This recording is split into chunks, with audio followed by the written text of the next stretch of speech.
Hello everyone, welcome to my channel Maths by Sujit. Assam Police ABUB Constable examor karone aji amar mathsor part 2 video hobo aru ami yat total 20 ta important question solve korim. Ei gutei keta tumalokor examor karone important. ঠিক আছে আৰু question লগতে আমি একেবাৰে concept বোৰ শিকি যাম আৰু part 1 ভিডিওটো মই অলৰেডি আপলোড কৰিলো তোমালোকে যদি চোৱা নাই প্ৰথমে part 1 ভিডিওটো চাই লবা তো আজিৰ first কোৱেশ্চনটো the smallest fraction among these আমাক চাৰিটা ভগ্নাংশৰ মান দিয়া আছে এই চাৰিটা ভগ্নাংশৰ ভিতৰত আটাইতকৈ সৰু ভগ্নাংশটো কোনটো হেইটো সুধিছে তোমালোকক লাৰ্জেষ্টটো সুধিব পাৰে মুঠতে যিকোনো এটা সুধিব তো ফাৰ্স্ট আমি ইয়াৰ কনসেপ্টটো শিকি লম তাৰ পাছত আমি কেনেকৈ শৰ্টকে কৰিব পাৰো হেইটো আমি চাম সাপোজ মই যদি কও 1/2 আৰু 1/7 এই দুটা কি ভগ্নাংশৰ মান এই দুটাৰ ভিতৰত আটাইতকৈ সৰু বা ডাঙৰ কোনটো তো আমাৰ ফাৰ্স্ট কাম কি হ'ব তলৰ যিটো মান ন ইয়াক আমি সেম কৰিব লাগে তলৰ মানবোৰ যদি সেম থাকে আমি ডাইৰেক্ট কম্পেয়াৰ কৰিব পাৰিম ঠিক আছে তো তাৰ কাৰণে আমি কি কৰিম এই 7 টোক আমি ইয়াত পূৰণ কৰিম আৰু এই 2 ক আমি ইয়াত পূৰণ কৰিম এতিয়া চোৱা এটো 14 এটো 14 মিলি গল ন আৰু ইয়াত যদি তোমালোকে 7 পূৰণ কৰা তেন্তে ওপৰতো 7 পূৰণ কৰিব লাগিব আৰু ইয়াত 2 পূৰণ কৰিলে ওপৰতো 2 এতিয়া এটো কিমান 7/14 হৈ গল আৰু এটো কিমান 2/14 এতিয়া চোৱা তলৰ মান কেটা সেম তো এতিয়া ওপৰৰটো চাই কিনি আমি কম্পেয়াৰ কৰিব পাৰো ওপৰত কোনটো ডাঙৰ 7 টো তো এটো আমাৰ ডাঙৰ ফ্ৰেকশন তাৰ মানে 1/2 1/7 তকে ডাঙৰ ঠিক আছে আৰু এটো সৰু এনেকে এইটো হল একেবাৰে বেসিক মেথড বাট এনেকে কৰাতকে তোমালোকে ডাইৰেক্ট কৰিবা ক্ৰস মেথড যেটো ক্ৰস মাল্টিপ্লিকেশন মেথড বুলি কয় হেতু আমি ইউজ কৰিম 1/2 আৰু কি 1/7 আছিলে তো ডাইৰেক্ট তোমালোকে ক্ৰস কৰি দিবা এনেকে মানে 7 1 jar 7 এটো ইয়াত লিখিবা প্ৰথমে এইটো পূৰণ কৰিবা এফালৰ পৰা ঠিক আছে ৰাইট ফালৰ পৰা 7 1 jar 7 এনেকে আৰু এইটো 2 1 jar 2 হল এতিয়া চোৱা 7 ডাঙৰ নে 2 ডাঙৰ 7 ডাঙৰ তো ইয়াৰ ওপৰত যেটো আছে হেতু আমাৰ ডাঙৰ হৈ যাব এনেকে মানে 1/2 1/7 তকে ডাঙৰ ফ্ৰেকশন হয় ঠিক আছে সিম্পল এনেকে এতিয়া ইয়াতো আমি সেম মেথড আমি ইউজ কৰিব পাৰো বাট আৰু এটা কথা তোমালোকে মনত থবা এই ওপৰৰ যেটো মান আৰু তলৰ মান এই দুটাৰ গেপটো চাবা মানে নিউমাৰেটৰ আৰু ডিনোমিনেটৰ লব আৰু হৰৰ মাজৰ পাৰ্থক্য কিমান ইয়াত 1 ইয়াতো চোৱা 1 ইয়াতো 1 ইয়াতো 1 গেপবোৰ সেম যদি গেপবোৰ সেম থাকে তোমালোকে ক্ৰস মাল্টিপ্লাই কৰিব না লাগে একেবাৰে সিম্পল যেটো তোমালোকে দেখাত সৰু পাইছা ন হেতুৱে সৰু হৈ যাব মানে গেপ সেম হলে মানে ইয়াতো গেপ সেম তো আটাইতকৈ সৰু ভগ্নাংশ কোনটো 4/5 ডাইৰেক্ট আমি গম পাই গলো এনেকে আৰু আটাইতকৈ ডাঙৰ কোনটো 7/8 গেপবোৰ সেম যে হেকাৰণে আমাৰ কাৰণে ইজি হৈ গল নহলে তোমালোকে ক্ৰস মাল্টিপ্লাই কৰিও কৰিব পাৰা একো নাই কিন্তু প্ৰথমে চাবা গেপবোৰ সেম নেকি ঠিক আছে তো এইটোৱে ইয়াৰ কাৰেক্ট আনসাৰ কিমান 4/5 এটা নেক্সট কোৱেশ্চনটো চোৱা সেম একে টাইপ আমাক স্মলেষ্টটো সুধিছে চাৰিটা ফ্ৰেকশন দিয়া আছে এতিয়া এই ৰুট কেটা চাই তোমালোকে ভয় কৰিব নালাগে গুটেই কেটাতে ৰুট আছে নাই যদি গুটেই কেটাতে ৰুট আছে তেন্তে ৰুটৰ একো কাম নাই ইয়াত ৰুটটো চাই লাভে নাই ঠিক আছে মানে ৰুট নাই বুলি তোমালোকে ধৰি লোৱা জাস্ট তোমালোকে 1/2 1/3 1/4 আৰু কিমান 2/3 একেটা চালে হল ঠিক আছে এতিয়া চোৱা তোমালোকে প্ৰথমে নাম্বাৰ কেটাৰ গেপবোৰ চোৱা ইয়াত 1 ইয়াত 2 আকৌ ইয়াত 3 মিলা নাই যদি মিলা নাই তেনে তোমালোকে ক্ৰস মেথডটো ইউজ কৰিব পাৰা কেনে কৰিম আমি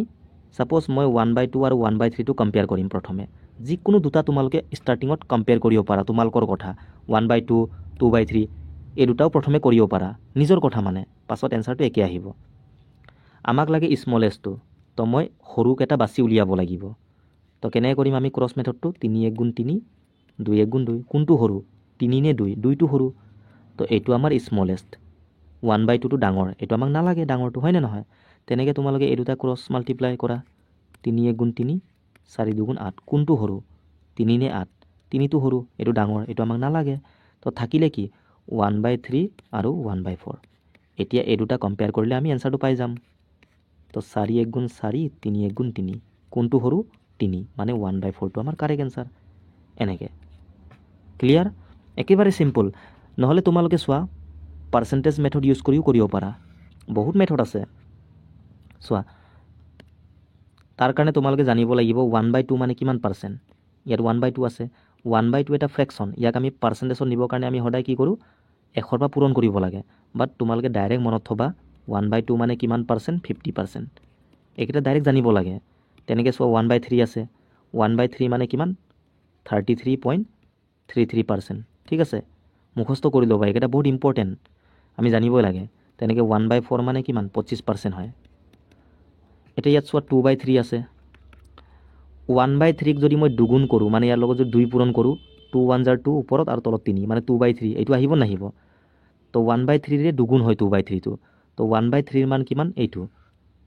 2/3 মান কিমান? ইয়াৰ জাষ্ট দুগুণ কৰি দিয়া, 66.66% হ'ব এনেকৈ। এতিয়া চোৱা কাৰ মানটো আটাইতকৈ সৰু?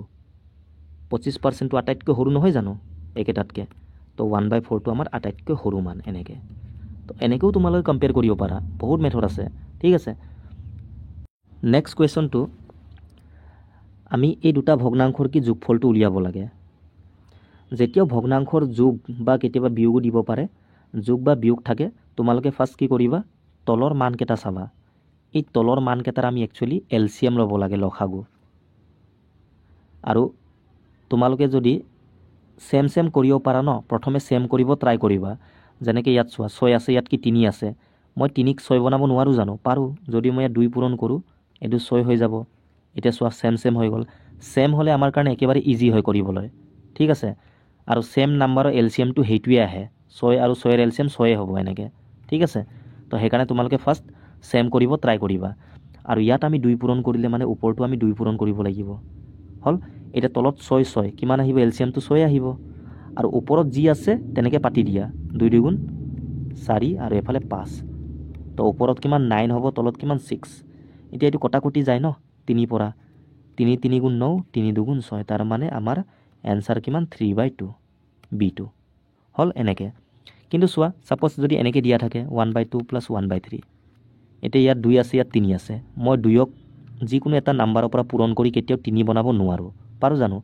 2ৰ লগত 1 পূৰণ কৰিলে 2 আহিব, 2 পূৰণ কৰিলে 2 2 গুণ 4। কিন্তু ইয়াত চোৱা 3ক আমি ডাইৰেক্ট 2 পূৰণ কৰি 6টো বনাব পাৰিছিলোঁ। তো এনেকৈ বনাব নোৱাৰিলে তোমালোকে কি কৰিবা? ডাইৰেক্ট এই 3টো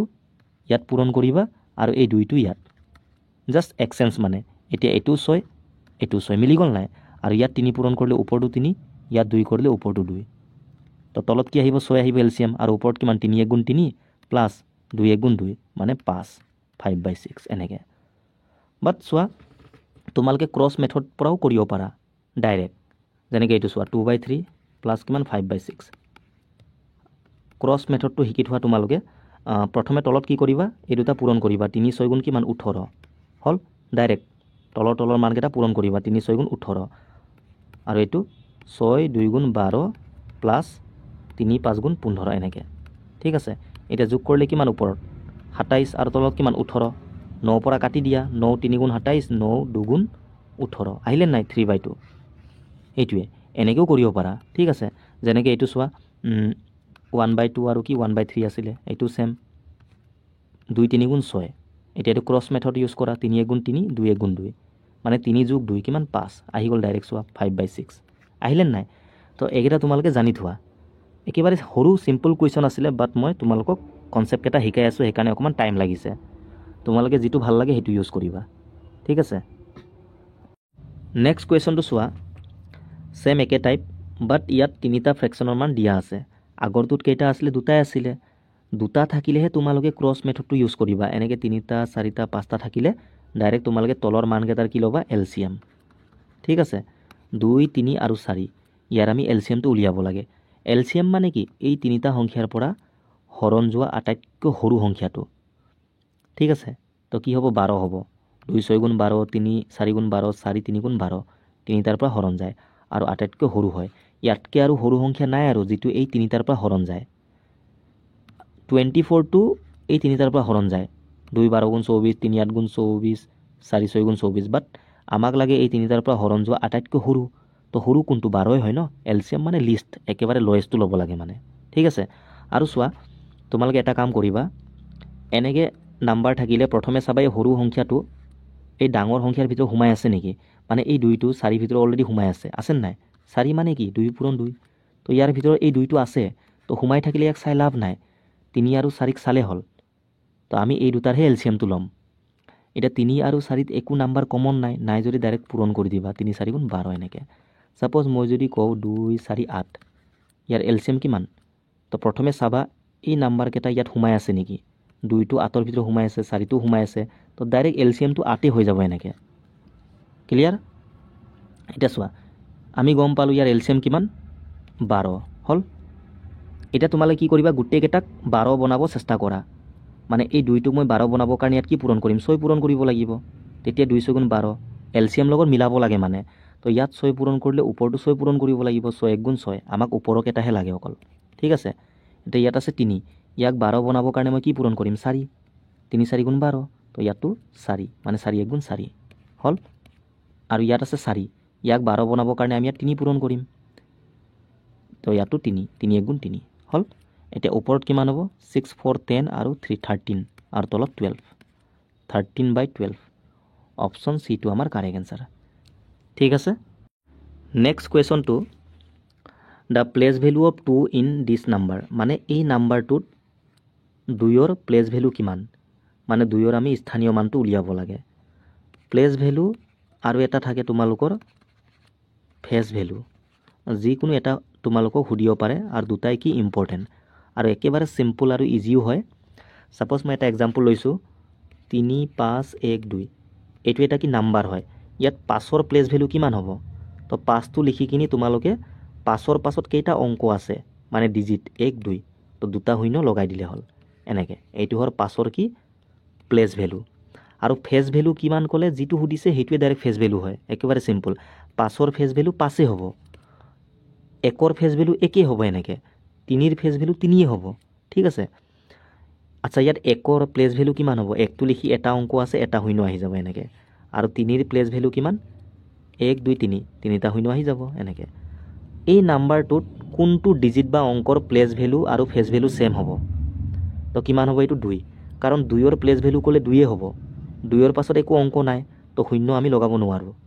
2ৰ প্লেচ ভেলু ইয়াত 2 হ'ব আৰু 2ৰ ফেচ ভেলু 2 হ'ব তাৰ মানে এই নাম্বাৰটোত এই 2ৰ প্লেচ ভেলু আৰু ফেচ ভেলু কি সেম ঠিক আছে এইটো মনত থবা এটা সব পয়েন্ট থাকিলে আমি কেনেকৈ কৰিম সাপোজ 251.36 ইয়াত এই পয়েন্ট পাছত যে 3 আছে ইয়াৰ প্লেচ ভেলু কিমান ইয়াক আমি কওঁ 10th পয়েন্ট পাছত থকাটোক 10th বুলি কয় 10 নহয় 10th এনেকৈ TH 10th আৰু এইটো 100th ঠিক আছে TH আহে তো ইয়াত 3ৰ প্লেচ ভেলু কিমান ক'লে 3/10 হৈ যাব কাৰণ এইটো কি 10th হয় সেইকাৰণে 10 পৰা ডিভাইড কৰিবা বা ডাইৰেক্ট আমি ক'ব পাৰোঁ 0.3 মানে 0.3 হয়নে নহয় আৰু এইটো কিমান হ'ব 6ৰ প্লেচ ভেলু 0.06 এনেকৈ বা পইণ্টৰ আগত আমি এটা 0 লগাব পাৰোঁ 0.06 বা তোমালোকে 6ক 100 পৰা ডিভাইড কৰিব লাগিব চোৱা পইণ্ট পাছত থকাটো 10th তাৰ পাছত কি 100 সেইকাৰণে 100 পৰা ডিভাইড কৰিব লাগে আৰু 6ক 100 পৰা ডিভাইড কৰিলে কি 0.06 আহিব এইটো 0.06 বা 0.06 ঠিক আছে মনত থাকিব সাপোজ 124.356 ইয়াত 6ৰ প্লেচ ভেলু কিমান তো 0.006 হৈ যাব বা 6/1000 কাৰণ এইটো কি 10th এইটো 100 এইটো 1000 হয় ঠিক আছে এনেকৈ তো পইণ্ট পাছত থকাবোৰ তোমালোকে জানিব লাগে বাকি একো নাই একেবাৰে সিম্পল ইজি হয় এতিয়া এই কুৱেশ্যনটো চোৱা 2ৰ প্লেচ ভেলু সুধিছে 2টো পইণ্টৰ পাছত নাই ন আগত আছে তো আমাৰ কাৰণে চিন্তা নাই 2ৰ পাছত 1 2 তো 200 হৈ যাব পইণ্টৰ আগত থাকিলে পইণ্ট পাছত থকাবোৰ আমি চাব নালাগে একো ঠিক আছে 2ৰ পাছত কেইটা অংক আছে 1 2 তো দুটা শূন্য আহি যাব 200 আমাৰ কাৰেক্ট এনসাৰ হ'ল 6ৰ প্লেচ ভেলু কিমান ক'লে 0.6 হ'ব বা 6/10 ক্লিয়াৰ এটা প্লেচ ভেলু ফেচ ভেলু যেনেকৈ টাইপৰ কুৱেশ্যন আহিলেও তোমালোকে কৰিব পাৰিবা কনচেপ্টবোৰ আমি ক্লিয়াৰ হ'ব লাগে ঠিক আছে নেক্সট কুৱেশ্যনটো the fraction equivalent of the recurring number 2.19 bar recurring number মানে কি পইণ্টৰ পাছত সেম মানে ডিজিট বা অংক ৰিপিট হৈ গৈ থাকিলে তাক আমি ৰেকাৰিং বা পৌনঃপুনিক সংখ্যা বুলি কওঁ যেনেকৈ চোৱা 0.2222 এনেকৈ গৈ আছে ইনফাইনাইটলৈকে তো এইটো কি এটা ৰেকাৰিং নাম্বাৰ 0.2323 এইটো কি ৰেকাৰিং নাম্বাৰ ঠিক আছে আৰু ইয়াক আমি কেনেকৈ লিখিব পাৰোঁ 0.2 বাৰ কাৰণ 2টো ৰিপিট হৈ আছে তো তাৰ ওপৰত আমি বাৰ লিখি দিওঁ এনেকৈ তেনেকৈ এইটো কি হ'ব 0.23 বাৰ হ'ব কাৰণ 2323কে ৰিপিট হৈ আছে ন তো ইয়াৰ ওপৰত বাৰ আহি যাব অলৰেডি আমি পাৰ্ট 1 ভিডিঅ'ত এইকেইটা ডিছকাছ কৰিছিলোঁ এতিয়া চোৱা ইয়াত 2.19 বাৰ আছে আৰু পইণ্টৰ আগত যে এই 2টো লাগি আছে একচুৱেলি এইটো কি প্লাছ হৈ আছে প্লাছ 19ৰ ওপৰত বাৰ আছে বাৰটো গুচালে কি হ'ব 19/99 কাৰণ দুটাৰ ওপৰত বাৰ থাকিলে দুটা 9 আহি যাব তলত এতিয়া এইটো আমি সলভ কৰিলে আমাৰ এনসাৰ আহি যাব তো কেনেকৈ আমি যোগ কৰিম এইটো প্ৰথমে তোমালোকে এই 2 আৰু 99টো পূৰণ কৰিবা 299 যাৰ কিমান 198 আৰু ওপৰটোৰ লগত আমি যোগ কৰিব লাগে সদায় তো কিমান হ'ব 217 আৰু তলত কিমান আছিলে 99 এইটো আমাৰ কাৰেক্ট এনসাৰ ঠিক আছে এইটো হ'ল একেবাৰে বেছিক বা আমি এনেকৈ কৰিব পাৰোঁ ডাইৰেক্ট চোৱা 2.19 বাৰ আছে তোমালোকে গোটেইটো লিখিবা 219 ইয়াৰ পৰা মাইনাছ কৰিবা এই পইণ্টৰ আগত থকাটো 2টো আৰু তলত কিমান হ'ব 99 কাৰণ দুটাৰ ওপৰত বাৰ আছে ন এতিয়া 219 পৰা 2 গ'লে কিমান 217 আৰু তলত 99 এনেকৈও ডাইৰেক্ট কৰিব পাৰা ঠিক আছে বাট একচুৱেল যিটো কনচেপ্ট এইটো হয় হল clear the average of first 10 consecutive natural number is মানে প্ৰথম 10টা ক্ৰমিক স্বাভাৱিক সংখ্যাৰ আমি গড়টো উলিয়াব লাগে আমি অলৰেডি পাৰ্ট 1 ভিডিঅ'ত কনজিকিউটিভ নাম্বাৰ কি হয় নেচাৰেল নাম্বাৰ কি এই গোটেইকেইটা আমি ডিছকাছ কৰিছিলোঁ কনজিকিউটিভ বা ক্ৰমিক সংখ্যা মানে কি যিকোনো নাম্বাৰ চিৰিজৰ নাম্বাৰবিলাকৰ মাজৰ গেপকেইটা কি ছেম হ'ব লাগিব তেতিয়া আমি তাক ক্ৰমিক বা কনজিকিউটিভ কৈছিলোঁ হয়নে নহয় গেপকেইটা 1 হ'ব পাৰে 2 হ'ব পাৰে 3 মুঠতে গেপবোৰ ছেম হ'লে তাক আমি কনজিকিউটিভ নাম্বাৰ কওঁ আৰু নেচাৰেল নাম্বাৰ মানে কি 1ৰ পৰা আৰম্ভ হোৱা সংখ্যাবোৰ 1 2 3 4 এনেকৈ গৈ থাকিব ইনফাইনাইটলৈকে ঠিক আছে এইকেইটা হ'ল নেচাৰেল নাম্বাৰ ইয়াৰো গেপবোৰ ছেম ন 1 গৈ থাকে সেইকাৰণে এইটো কনজিকিউটিভ নেচাৰেল নাম্বাৰ বুলি আমি কওঁ ঠিক আছে আৰু তোমালোকে মনত থবা কনজিকিউটিভ নাম্বাৰৰ এভাৰেজ যিটো গড় সদায় মাজৰটো হয় ঠিক আছে যেনেকৈ চোৱা 1 2 3 4 আৰু 5 এইটো কি কনজিকিউটিভ নাম্বাৰ গেপকেইটা 1 গৈ আছে ছেম তো ইয়াৰ এভাৰেজ কিমান একেবাৰে মাজৰটো কিমান 3 হ'ব ডাইৰেক্ট আহি গ'ল বাকী এভাৰেজৰ ফৰ্মুলাও আছে সেইটো আমি জানিব লাগে এভাৰেজ আমি কেনেকৈ উলিয়াইছিলোঁ সংখ্যাবিলাকৰ যোগফলটো ওপৰত আৰু তলত নাম্বাৰ তো ইয়াত চাম বা যোগফল কিমান হ'ব এই নাম্বাৰবিলাকৰ যোগ কৰা 5 4 9 10 11 12 13 14 15 আহিব আৰু নাম্বাৰ কেইটা আছে ইয়াত সংখ্যা 5টা তো 15ক 5ৰ পৰা হৰণ কৰিলে 3 চোৱা 3টো আহিছে নাই এনেকৈ সাপোজ 2 4 6 8 10 দিলোঁ ইয়াৰ এভাৰেজ কিমান প্ৰথমে গেপবিলাক চোৱা 2 গৈ আছে মানে কনজিকিউটিভ হয় তো মাজত কি আছে 6 এইটোৱে আমাৰ এভাৰেজটো আহি গ'ল ঠিক আছে ক্লিয়াৰ মই যদি কওঁ 2 আৰু 4 ইয়াৰ এভাৰেজ কিমান ইয়াৰ একেবাৰে মাজত কি আছে 3 তো এইটো আমাৰ এভাৰেজ হৈ যাব আচ্ছা 1 আৰু 2ৰ এভাৰেজ কিমান হ'ব 1 আৰু 2ৰ একেবাৰে মাজত কি আছে 1.5 মানে 1 আৰু আধা নহ'ব জানো 1.5 ঠিক আছে বা তোমালোকে এইটো যোগ কৰি 2ৰ পৰা হৰণ কৰা 2 আৰু 1 কিমান 3 কেইটা সংখ্যা আছে দুটা তো 3ক 2ৰ পৰা হৰণ কৰিলে 1.5 আহিব সাপোজ 1 2 3 4 এই 4টা সংখ্যাৰ এভাৰেজ কিমান কনজিকিউটিভ নাম্বাৰ ন গেপটো 1 1 গৈ আছে তো এভাৰেজ মানে মাজৰটো এফালে দুটা এফালে দুটা মাজত কি আছে 2 আৰু 3ৰ একজেক্ট মাজত 2.5 এনেকৈ ঠিক আছে ক্লিয়াৰ এতিয়া চোৱা প্ৰথম 10টা কনজিকিউটিভ সংখ্যাৰ কি আমি এভাৰেজটো উলিয়াব লাগে নেচাৰেল নাম্বাৰ কৈছে ন প্ৰথম 10টা তো 1 2 3 4 5 মই লিখি দিছোঁ 6 7 8 9 10 হ'ল তো ইয়াৰ এভাৰেজ কিমান হ'ব একেবাৰে মাজৰটো এফালে 5টা এফালে 5টা মাজত কি আছে 5.5 হয়নে নহয় বাট চোৱা প্ৰথম যদি 50টা 100টা কয় তোমালোকে কি এনেকৈ লিখিবা নেকি তাত টাইম যাব ন তো ডাইৰেক্ট ইয়াৰো এটা ফৰ্মুলা আছে চোৱা প্ৰথম n নাম্বাৰৰ নেচাৰেল নাম্বাৰৰ যিটো যোগফল কালি আমি ডিছকাছ কৰিছিলোঁ কি আছিলে n × n+1 / 2 এইটো হ'ল প্ৰথম n স্বাভাৱিক সংখ্যাৰ যোগফলটো যেনেকৈ 1 2 3 4 এনে কৰি সাপোজ 50লৈকে মই দিলোঁ ইয়াৰ যোগফল কিমান ক'লে তোমালোকে ডাইৰেক্ট এইটো ফৰ্মুলা ইউজ কৰিবা এনৰ জেগাত 50 পুট কৰি দিলে হ'ল ডাইৰেক্ট আহি যাব এইটো হ'ল যোগফলটো আৰু প্ৰথম n স্বাভাৱিক সংখ্যাৰ এভাৰেজ কিমান হ'ব এভাৰেজ ইকুৱেলটো কি ওপৰত আমি যোগফলটো লিখোঁ তলত নাম্বাৰ লিখোঁ তো যোগফলৰ ফৰ্মুলাটো কি এইটো আছিলে তো এভাৰেজ কিমান ক'লে ইয়াক আমি এনৰ পৰা ডিভাইড কৰিব লাগিব তো তলত n এটা আহি যাব তো n কাটি যাব তো তোমালোকে ডাইৰেক্ট মনত থবা n+1 / 2 এইটো হ'ল ডাইৰেক্ট ফৰ্মুলা এভাৰেজৰ কিন্তু নেচাৰেল নাম্বাৰ হ'ব লাগিব ঠিক আছে তো ইয়াতো তোমালোকে এইটো ফৰ্মুলা ইউজ কৰিব পাৰা ফাৰ্ষ্ট 10 কৈছে ন মানে এনৰ মান কিমান 10 তো আমাৰ ফৰ্মুলা কি n+1 / 2 এইটো কি এভাৰেজ হয় এভাৰেজ তো তো n মানে কিমান 10 10 + 1 11 11/2 মানে কিমান 5.5 11ক 2ৰ পৰা হৰণ কৰিলে ইমানে আহিব তো আহি গ'ল এনেকেও তোমালোকে কৰিব পাৰা গোটেইকেইটা আমি জানিব লাগে নহ'লে তোমালোকে ডাইৰেক্ট এনেকৈ লিখি ল'বা কনজুগেটিভ হয় ন মাজৰটো এভাৰেজ হ'ব ডাইৰেক্ট ঠিক আছে চিম্পল এতিয়া এইটো চোৱা এভাৰেজৰে কুৱেশ্যন ইয়াত আমি সাম কনচেপ্টটো ইউজ কৰিম মানে চোৱা আমি জানো এভাৰেজৰ যিটো ফৰ্মুলা কি আছিলে সাম বাই নাম্বাৰ হয়নে নহয় ইয়াৰ পৰা আৰু এটা ফৰ্মুলা আহিব ক্ৰছ মাল্টিপ্লাই কৰি দিয়া এভাৰেজৰ তলত একো নাই মানে 1 আছে সাম 1 জাৰ্ছ কি হ'ব সাম হৈ যাব আৰু এফালে এভাৰেজ ইনটু নাম্বাৰ তো আমি ক'ব পাৰোঁ ন সাম ইকুৱেল টু কি হয় এভাৰেজ ইনটু নাম্বাৰ এভাৰেজ আৰু নাম্বাৰটো মানে পূৰণ কৰিলে আমি সামটো পাম সাম মানে যোগফল টোটেলটো এইটো বহুত ইম্পৰ্টেণ্ট মই আগতেও বহুত ডিছকাছ কৰিছোঁ এই কনচেপ্টটো তোমালোকে মনত থবা এতিয়া ইয়াত চোৱা average of A B C মানে এ বি চি এই তিনিটাৰ এভাৰেজটো আমাক দিয়া আছে কিমান 22 তো ইয়াৰ পৰা আমি সিহঁতৰ টোটেল যোগফল মানে সামটো উলিয়াব পাৰোঁ নোৱাৰোঁ এ আছে বি আছে আৰু কি চি আছে এই তিনিটাৰ মই সামটো উলিয়াব পাৰোঁ সাম মানে কি যোগফলটো তো সাম ইকুৱেল টু কি আছিলে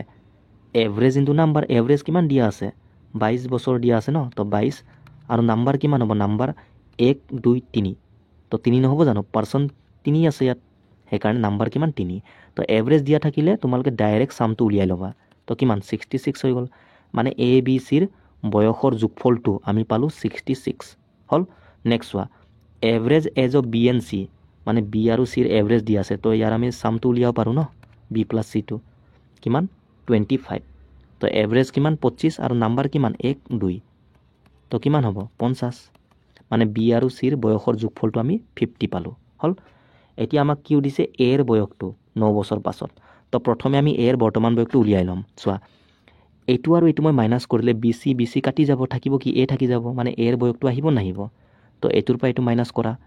66 পৰা 50 মাইনাছ কৰিলে কিমান 16 মানে এৰ বয়স কিমান বৰ্তমান বয়সটো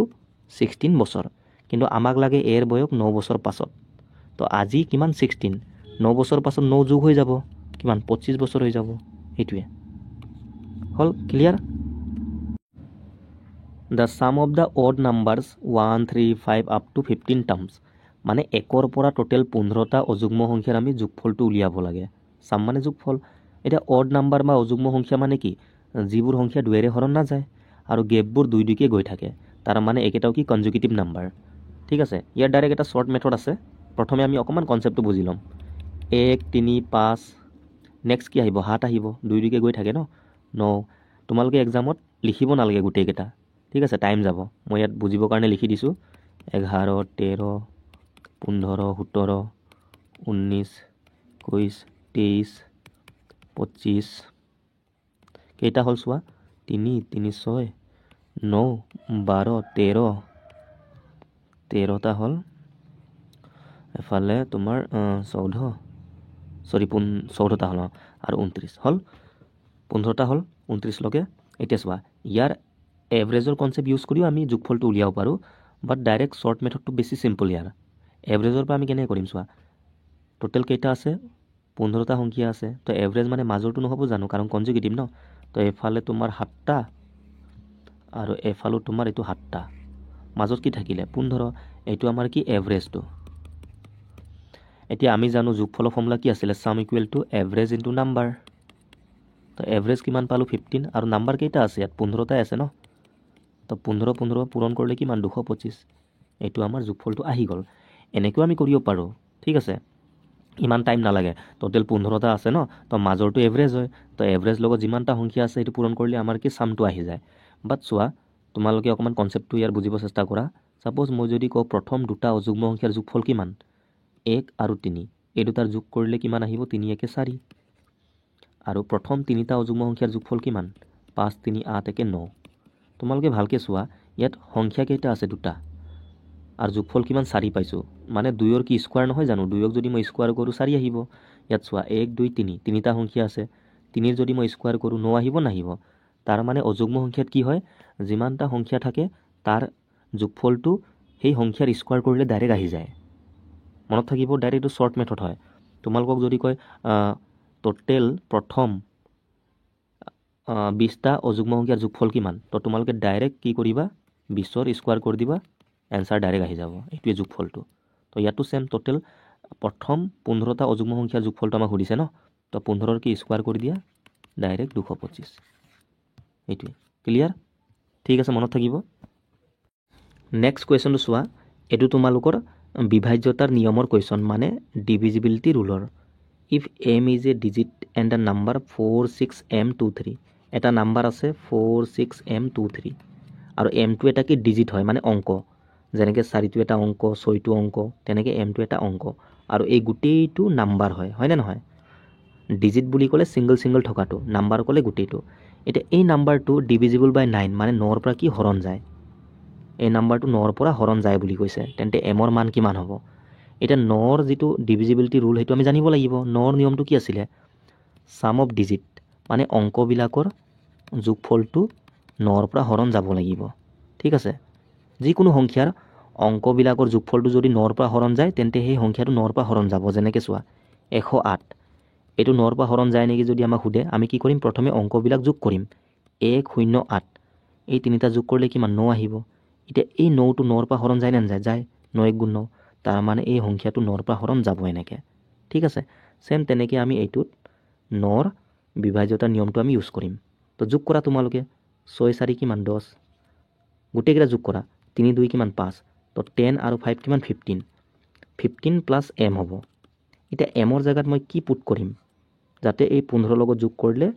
যিটো আহিব সেইটো 9ৰ পৰা হৰণ যাব লাগিব। তো এমৰ জেগাত যদি মই 1 পুট কৰোঁ, কিমান হ'ব? 16 হ'ব, 9ৰ পৰা হৰণ নাযাব। 0 পুট কৰিলেতো 15 যোগ 0 15 হ'ব, 9ৰ পৰা হৰণ নাযায়। মই যদি 3 পুট কৰোঁ, চোৱা এমৰ ঠাইত যদি মই 3 লিখোঁ, 15 যোগ 3 কিমান? 18, 9 × 2 = 18, গৈছে নাই? তাৰমানে এমৰ জেগাত কি আহিব? 3 আহিব, এনেকৈ হ'ল। সেইটোৱে the count of prime numbers between 1 and 20, মানে 1 আৰু 20ৰ মাজত, একচুৱেলি মাজত হ'ব লাগে, ইয়াত 1ৰ পৰা 20লৈ হৈ আছে, ঠিক আছে। 1 আৰু 20ৰ মাজত হ'ব ন, বিটুইন কৈছে, ঠিক আছে, অসমীয়াত ভুল হৈ আছে। বাকী মাজত হওক বা ইমানৰ পৰা 20লৈ ক'লেও একেই এনচাৰটো আহিব। এতিয়া 1 আৰু 20ৰ মাজত টোটেল কেইটা মৌলিক সংখ্যা বা প্ৰাইম নাম্বাৰ আছে, এইটো আমাক সুধিছে। তো ইয়াৰ আগত আমি প্ৰাইম নাম্বাৰ কিটো জানিব লাগিব। প্ৰাইম নাম্বাৰ মানে কি? এনেকুৱা নাম্বাৰ যিবোৰ মাত্ৰ 1 আৰু নিজৰ পৰা হৰণ যায়, ঠিক আছে, অকল নিজৰ পৰা হৰণ যাব আৰু 1ৰ পৰা। 1ৰ পৰাতো এনেও গোটেইকেইটা সংখ্যাই হৰণ যায়, হয়নে নহয়? এতিয়া যেনেকৈ চোৱা 2, 2টো অকল 1ৰ পৰা হৰণ যাব আৰু 2ৰ পৰা, ইয়াৰ বাদে বেলেগৰ পৰা হৰণ যায় জান নাযায়? মুঠতে বেলেগৰ পৰা হৰণ যাব নালাগে, ঠিক আছে, তেতিয়া আমি ইয়াক মৌলিক বুলি ক'ম। আৰু ইয়াৰ উৎপাদক বা ফেক্টৰ কেইটা ক'লে 2টা, কাৰণ 1 আৰু 2 নিজে, হয়নে নহয়? তো 2টা উৎপাদক থাকে। তেনেকৈ 3টো এটা মৌলিক, অকল 1ৰ পৰা হৰণ যাব আৰু নিজৰ পৰা, এনেকৈ। কিন্তু 6টো নহয়, কাৰণ 1ৰ পৰাতো যাবই, 2ৰ পৰাও গৈ আছে, 3ৰ পৰাও গৈ আছে, 6ৰ পৰাও গৈ আছে। চোৱা 1 আৰু নিজৰ বাদে বেলেগ 2টা সংখ্যাৰ পৰা হৰণ গৈছে। মুঠতে 1 আৰু নিজৰ বাদে বেলেগ যিকোনো এটা সংখ্যাৰ পৰা হৰণ গ'লে সেইটো মৌলিক নহয় আৰু, ঠিক আছে, হ'ল। মৌলিক মানে কি আমি গম পালোঁ। এতিয়া 1 আৰু 20ৰ মাজত কেইটা মৌলিক আছে চোৱা, 2টো এটা মৌলিক হ'ব, 3, 5, 7, 9টো নহয় দেই, কাৰণ 3ৰ পৰা হৰণ যায়, বেলেগৰ পৰা হৰণ যায় ন, এইটো 11 হ'ব, 13 হ'ব,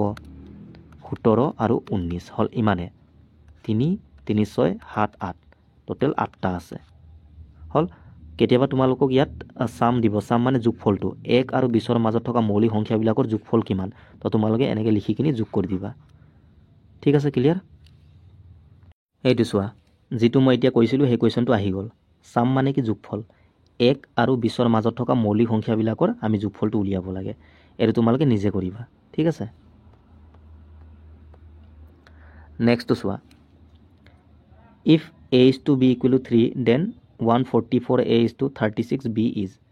আমাক a আৰু bৰ অনুপাত বা ৰেচিঅ'ৰ মান দিয়া আছে কিমান? 3। এতিয়া ইয়াত আছে 2টা মান, ইয়াত আকৌ এটা, কেনেকৈ পচিবল, হয়নে নহয়? তো তোমালোকে সকলোৱে গম পোৱা, যিকোনো সংখ্যাৰ তলত একো নাথাকিলে 1 থাকে। যেনেকৈ মই যদি লিখোঁ 3, ইয়াৰ তলত একো নাই মানে কি? 1 আছে। যিকোনো সংখ্যাৰ তলত কি থাকে? 1 থাকে, একো নাথাকিলে 1 থাকে। 3/1 মানে কি? 3:1 হয়। অনুপাত মানে একচুৱেলি কি? এই ডিভাইডে হয়, ঠিক আছে। তো ইয়াতো তোমালোকে এনেকৈ 3:1 লিখিব পাৰা, তাৰমানে এৰ মান 3, বিৰ মান 1, এনেকৈ হ'ল, ক্লিয়াৰ। এতিয়া পুট কৰি দিয়া ইয়াত 144, এটো লাগি আছে মানে পূৰণ হৈ আছে, এ মানে কিমান? 3, অনুপাত 36, বি মানে কিমান? 1, ঠিক আছে। 1টো লিখি লাভো নাই। এতিয়া সলভ কৰা ৰেচিঅ' মানে কি ডিভাইডে হয় কটাকটি আমি কৰিব পাৰোঁ চোৱা 3 পৰা এইটো 12 বাৰ যাব 3 12 গুণ 36 আকৌ 12 পৰা ইয়াক 12 বাৰ যাব 12 12 জাৰ 144 তো এফালে কিমান পালোঁ 12 আৰু এফালে একো নাই 1 আছে 12:1 বা ইয়াকে আমি 12 বুলি ক'ব পাৰোঁ এইটোৱে clear In a family, the sum of the present ages of father, mother and the only son is X year. মানে এটা পৰিয়ালত পিতৃ মাতৃ আৰু একমাত্ৰ পুত্ৰৰ যিটো বৰ্তমান বয়সসমূহৰ যোগফল কিমান X মানে ফাদাৰ মাদাৰ আৰু কি ছান সিহঁতৰ বয়সৰ যোগফলটো কিমান X এইটো মানে বৰ্তমান বয়সৰ যোগফলটো প্ৰেজেণ্ট কৈছে ন ঠিক আছে তিনিটাৰ বয়সৰ যোগফলটো কিমান X বছৰ এতিয়া কৈছে Y বছৰৰ পিছত তেওঁলোকৰ বয়সসমূহৰ মুঠ যোগফলটো কিমান হ'ব এতিয়া চোৱা আজি সিহঁতৰ বয়সৰ যোগফল X Y বছৰৰ পাছত বুলি ক'লে ফাদাৰো Y বছৰ আহিব মাদাৰো Y বছৰ আহিব হয়নে নহয় আৰু পুতেক ইউ Y বছৰ আহিব মানে Y কে তিনিবাৰ যোগ হ'ব নহ'ব তো কিমান এইটো X প্লাছ 3Y নহ'ব জানো X প্লাছ 3Y ক'ত আছে এইটো X প্লাছ 3Y ঠিক আছে ক্লিয়াৰ এইটো চিম্পল ইণ্টাৰেষ্টৰ question At what percentage of simple interest does an amount of money double in 12 year? মানে সৰল সুতত কোনো মূলধন 12 বছৰৰ মূৰত দুগুণ হ'বলৈ সৰল সুতৰ হাৰ কিমান মানে ৰেট অফ ইণ্টাৰেষ্টটো আমি উলিয়াব লাগে ঠিক আছে একেবাৰে আমি বেছিকত কৰিম বাকি ইয়াৰ শ্বৰ্ট মেথডো আছে বাট ইমান ডিটেইলছত আমি নাযাওঁ কনচেপ্টটো আমি বুজিলে হ'ল চোৱা চিম্পল ইণ্টাৰেষ্টৰ যিটো ফৰ্মুলা সেইটো কি আছিলে PRT ডিভাইড বাই 100 এইটো তোমালোকে মনত থবা P মানে প্ৰিন্সিপাল মূলধনটো ঠিক আছে আৰু R মানে ৰেট যেটো আমাক উলিয়াব দিছে T মানে টাইম আৰু SI মানে ইন্টাৰেষ্টটো এটা ইয়াত সোয়া মানি ডাবল হৈ গল ডাবল মানে কি সাপোজ মই লৈছিলো 100 টকা ধাৰত এটো প্ৰিন্সিপালটো মূলধনটো যেটো টকা আমি ধাৰত লওঁ ডাবল মানে 200 হৈ গল পাছত এটো হল এমাউন্টটো যেটো টকা আমি হুটে মুলে ঘূৰাই দিব লাগে বা তোমালোকে প্ৰিন্সিপালটো যি মন যায় তাকে ধৰিব পাৰা মই 100 ধৰিছো হেকাৰণে এটো 200 হ'ব তোমালোকে 2 ধৰিব পাৰা 1 ধৰিব পাৰা x ধৰিব পাৰা y ধৰিব পাৰা যি মন যায় ধৰিব পাৰা x ধৰিলে কিমান 2x হ'ব 1 ধৰিলে 2 হ'ব এনেকে ডাবল ট্ৰিপল এনেকে দিয়া থাকিলে হলে তোমালোকে প্ৰিন্সিপাল এমাউন্টটো এনেকে লিখি লবা ঠিক আছে আৰু 100 ধৰিলে আমাৰ কাৰণে ইজি হ'ব মানে মই লৈছিলো 100 টকা ঘূৰাই দিব লাগে 200 টকা হুটে মুলে ইমান ঘূৰাব লাগে তো এক্সট্ৰা কিমান দিব লাগিব 100 টকা এই এক্সট্ৰাটো কি হয় আমাৰ ইন্টাৰেষ্টটো এসআইটো তো ইয়াৰ জায়গাত পুট কৰা 100 টকা আৰু প্ৰিন্সিপাল মই কিমান ধৰিছো 100 আৰটো আমি উলিয়াব লাগে আৰু টাইম কিমান 12 বছৰ দিয়া আছে ডিভাইড বাই 100 সো 100 কাটি গল থাকিলে কি 100 ইকুৱেল টু 12r এটা সমান চিন থাকিলে আমি কাটিও পাৰো 4 পৰা কাটি দিয়া 4 3 গুণ 12 4 25 গুণ 100 তো 3r ইকুৱেল টু 25 তো r ৰ মান কিমান সমানৰটো ওপৰত যায় আৰু r ৰ লগত যেটো লাগি আছে তলত আহি যাব 25/3% অপচনত এনেকে নাই তো ইয়াক আমি মিক্সত কনভাৰ্ট কৰিম 3 পৰা 25 কেইবাৰ যাব 8 বাৰ 3 8 গুণ 24 থাকিলে 1 8 1/3% অপশন সি টো আমাৰ কারেক্ট आंसर ঠিক আছে clear 100% of 100 when added to 200% of 200 would result মানে এই দুটা আমি যোগ কৰিব লাগে সোয়া পাৰ্সেন্ট মানে কি ডিভাইড বাই 100 নহয় জানো আৰু অফ মানে ইনটু হয় তো 100 100 কাটিয়ে যাব তোমালোকে ডাইরেক্ট পার্সেন্ট পৰা দুটা জিৰো কাটি দিব পাৰা আগতিয়াকে ঠিক আছে কাৰণ পাৰ্সেন্ট মানে তলত কি দুটা জিৰো আহিব তো এইটো দুটা জিৰো কাটি দিবা এনেকে আৰু 1 টো লিখি লাভে নাই তো থাকিলে কি অকল 100 আৰু এফালে সোয়া পাৰ্সেন্ট পৰা মই দুটা জিৰো কাটি দিলো ডাইৰেক্ট 2 আৰু 200 কিমান 400 নহব জানো অফ মানে ইনটু হয় তো 100 আৰু 400 যোগ কৰিলে কিমান হ'ব 500 এইটোৱে এনেকে হল next the two angles of a triangle are 75 degree and 65 degree twice the measure of its third angle so এটা ট্ৰায়াঙ্গলৰ টোটাল কেইটা এংগল থাকে তিনিটা এটা দুটা তিনিটা আৰু এই তিনিটা এংগলৰ বা কোণৰ যোগফলটো আমি জানো কিমান 180 যি কোনো ত্ৰিভুজৰ তিনিটা কোণৰ সমষ্টি বা যোগফল সদায় ইমান হয় আমাক দুটা কোণৰ মান দিয়া আছে যি কোনো দুটা কোণ সাপোজ এইটো আৰু এইটো এটা 75 আৰু এটা 65 টোটাল 180 থাকে ন তো 75 আৰু 65 যোগ কৰা কিমান হ'ব 140 180 হ'বলৈ আৰু কিমান লাগে 40 তাৰ মানে আৰু এটা এংগলটো 40 হ'ব কিন্তু আমাক এইটো হুদা নাই আমাক কৈছে থাৰ্ড এংগুলৰ দুগুণ কিমান তো 40 ৰ দুগুণ কৰা 240 গুণ 80 এইটোৱে simple The perimeter of a rectangle is 34 cm and the length is longer than the breadth by 7 cm. The area of the rectangle. মানে এটা আয়তক্ষেত্ৰ আছে ইয়াৰ পৰিসীমা দিয়া আছে 34 সেন্টিমিটাৰ আৰু ইয়াৰ দৈৰ্ঘ্যৰ মানটো প্ৰস্থতকৈ কিমান 7 সেন্টিমিটাৰ বেছি চোৱা ৰেক্টেংগল বা আয়তক্ষেত্ৰ মানে কি আমি সকলোৱে গম পাওঁ ন বিপৰীত বাহুবোৰ সমান থাকে এইটো হ'ল ইয়াৰ দিগ বা দৈৰ্ঘ্য মানে লেন্থ এইটো লেন্থ হ'লে এইটো লেন্থ হ'ব আৰু এইটো হ'ল প্ৰস্থ মানে ব্ৰেড এইটো ব্ৰেড হ'লে এইটো ব্ৰেড হ'ব হ'ল আৰু ইয়াৰ যিটো এৰিয়া বা কালি সেইটো ফৰ্মুলাটো কিমান আছিলে ৰেক্টেংগুলৰ যিটো কালি দৈৰ্ঘ্য পূৰণ প্ৰস্থ এইটো মনত থবা আৰু ইয়াৰ পেৰিমিটাৰ মানে একচুৱেলি কি এই বাউণ্ডাৰী লেন্থটো এইটো ঠিক আছে এই বাউণ্ডাৰী লেন্থটোকে আমি পেৰিমিটাৰ বুলি কওঁ গোটেইকেইটা বাউণ্ডাৰীটো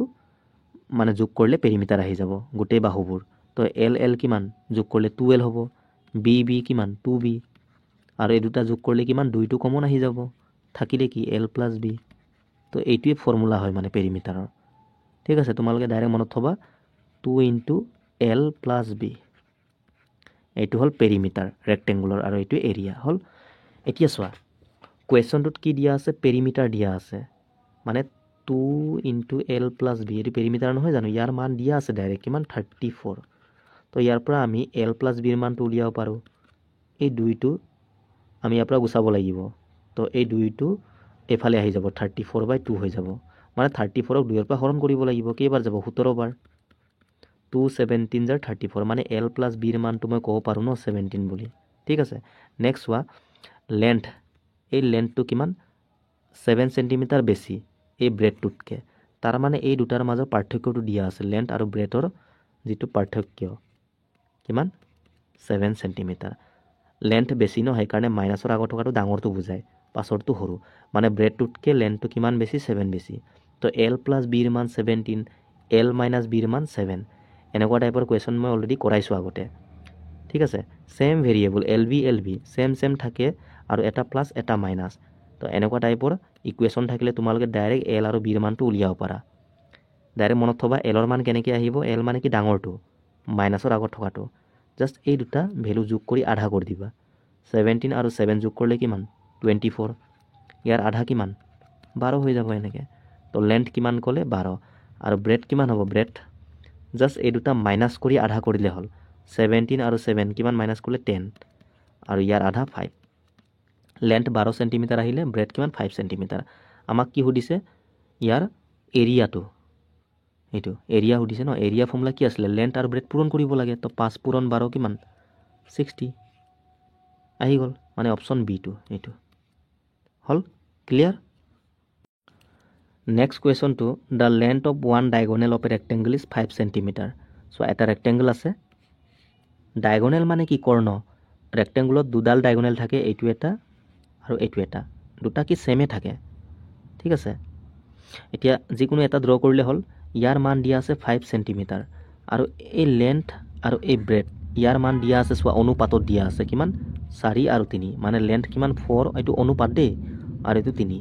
এইটো আকৌ অনুপাত নহয় আকৌ এইটোহে অনুপাত এই দুটা অনুপাত একচুৱেল মান নহয় তোমালোকে 4x আৰু 3x এনেকৈ ধৰিব পাৰা এটা চোৱা এইটো এটা ত্ৰিভুজ বনিছে নাই এইটো এটা ত্ৰিভুজ হৈছে ন এইটো সমানকৈ থিয়কি আছে এইটো কিমান 90 ডিগ্ৰী হয় তাৰ মানে এইটো সমকোণী ত্ৰিভুজ এটা কোণ 90 ডিগ্ৰী থাকিলে তাক আমি ৰাইট এংগল ট্ৰাইংগল বা সমকোণী বুলি কওঁ এইটো আমাৰ হাইপটেনাছ এইটো পাৰপেণ্ডিকুলাৰ এইটো বেছ লম্ব ভূমি আৰু অতিভুজ ত্ৰিভুজৰ ভাষাত ঠিক আছে আৰু সদায় সমকোণী ত্ৰিভুজত পাইথাগোৰাছৰ সূত্ৰটো ইউজ হয় হয়নে নহয় পাইথাগোৰাছৰ ল'টো আৰু এটা কনচেপ্ট আছে ট্ৰিপলেট এইটো বহুত ইম্পৰ্টেণ্ট তোমালোকে এইটো মনত থবা ট্ৰিপলেট তোমালোকে কনচেপ্টটো জানিব লাগে সমকোণী ত্ৰিভুজত সদায় 3 4 5টো এটাকে ট্ৰিপলেট হয় সাপোজ এইটো 3 এইটো 4 তো এইটো কিমান ডাইৰেক্ট 5 আমি ক'ব পাৰোঁ কাৰণ 3 4 5 সদায় একেলগে থাকে আৰু ডাঙৰ মানটো ডাঙৰটো হ'ব ঠিক আছে বাকী 4 আৰু 3টো এক্সচেঞ্জ হ'ব পাৰে ইয়াত 3 ইয়াত 4 এনেকৈ হ'ব পাৰে 3 4 5 আৰু এটা 5 12 13 এইটো এটা ট্ৰিপলেট ঠিক আছে একেটা একেলগে থাকে একেটা তোমালোকে জাষ্ট মনত থোৱা আমি ইয়াত চোৱা ডাইৰেক্ট দেখা লগে গম পাব লাগে 3 4 5 তাৰ মানে এইটো 3 আৰু 4 হ'ব কাৰণ 3 4 লগতে 5 থাকে এইটো 5 হ'লে বাকী দুটা 3 আৰু 4 হ'ব এইটো ফিক্স ঠিক আছে হ'ল ক্লিয়াৰ তো অনুপাতত দিয়া আছিলে কিন্তু একচুৱেল মানো 3 আৰু 4 হ'ব হ'ল এতিয়া আমাক পেৰিমিটাৰ উলিয়াব দিছে পেৰিমিটাৰ ফৰ্মুলা কি 2 × L + B তো L কিমান পালোঁ আমি 4 আৰু B কিমান 3 তো এই যোগ কৰিলে কিমান 7 আৰু এফালে 2টো লাগি আছে মানে পূৰণ 2 7 × 14 ডাইৰেক্ট আহি গ'ল এইটোৱে ঠিক আছে এইটো আজিৰ ভিডিঅ'ৰ একেবাৰে last question Babli was born a year after her parents' marriage মানে বাবলিৰ জন্ম কেতিয়া হৈছিলে পেৰেণ্টছৰ মেৰিজৰ এবছৰ পাছত ছাপ'জ মই ধৰি লৈছোঁ এই পইণ্টটো হ'ল বাবলিৰ কি পেৰেণ্টছৰ মেৰিজৰ টাইমটো ঠিক আছে এতিয়া ইয়াৰ পৰা এবছৰ পাছত কাৰ জন্ম হ'ল বাবলি জন্ম হোৱা টাইমততো মানুহৰ বয়স কি শূন্য থাকে তো জন্ম হোৱা টাইমত বাবলিৰ বয়স কিমান শূন্য ঠিক আছে এতিয়া প্ৰেজেণ্টত বাবলিৰ বয়স কিমান 6 বছৰ মানে আজি প্ৰেজেণ্টত বাবলিৰ বয়স কিমান 6 বছৰ এইটো হ'ল প্ৰেজেণ্ট মানে বাবলিৰ জন্মৰ 6 বছৰ পাছত হয় নহয় এইটো বৰ্তমানটো and her father is 25 years older than হাৰ আৰু বাবলিতকৈ বাবলিৰ দেউতাকৰ বয়সটো 25 বছৰ বেছি তাৰ মানে প্ৰেজেণ্টত বাবলিৰ দেউতাকৰ বয়স কিমান বাবলিৰ 6 ইয়াতকৈ 25 বেছি 31 হয়নে নহয় if the father is 2 years older than his wife মানে বাবলিৰ মাকতকৈ বাবলিৰ দেউতাকে 2 বছৰ ডাঙৰ বা আমি ক'ব পাৰোঁ বাবলিৰ মাকে দেউতাকতকৈ 2 বছৰ সৰু তো মাকৰ বয়স কিমান হ'ব প্ৰেজেণ্টত দেউতাকৰ 31 ইয়াৰ পৰা 2 মাইনাছ কৰা কিমান হ'ব 29 হ'ব নহ'ব এইটো হ'ল বাবলিৰ মাকৰ বৰ্তমান বয়স প্ৰেজেণ্টত এই টাইমত at what age did Babli's mother get married তো বিয়া কেতিয়া কৰিছিলে বাবলিৰ মাকে সেইটো সুধিছে চোৱা প্ৰেজেণ্টত বাবলিৰ মাকৰ বয়স কিমান 29 এইটো আজিৰ বয়স আৰু এইটো হ'ল মেৰিজ টাইমটো আমি ইয়াত যাব লাগিব বেক তো প্ৰেজেণ্টৰ পৰা প্ৰথমে আমি 6 বছৰ বেক যাব লাগিব আকৌ এবছৰ মানে টোটেল 7 বছৰ আমি বেক যাব লাগিব তো বাবলিৰ মাকৰ বয়স আজি কিমান 29 ইয়াৰ পৰা 7 মাইনাছ কৰা মেৰিজ টাইমত আমি গৈ পাম কিমান হ'ব 22 বছৰ এইটোৱে ঠিক আছে একো নাই জাষ্ট তোমালোকে কনচেপ্টটো বুজিব লাগে আৰু কুৱেশ্যনটো বুজি পাব লাগে ইমানেই আছিলে টোটেল 20টা কুৱেশ্যন বাকী ভিডিঅ'টো চাই যদি ভাল লাগিছে তোমালোকে লাইক শ্বেয়াৰ কৰি দিবা আৰু কমেণ্ট কৰি দিবা ঠিক আছে আৰু টেলিগ্ৰাম চেনেল আৰু হোৱাটছএপৰ মই গ্ৰুপৰ মানে লিংকটো ডেছক্ৰিপশ্যনত দি দিম তাত তোমালোকে পাৰিলে জইন হৈ যাবা আৰু কিবা ডাউট থাকিলে কমেণ্ট ছেকশ্যনত কমেণ্ট কৰিলে হ'ল ঠিক আছে থেংক ইউ বাই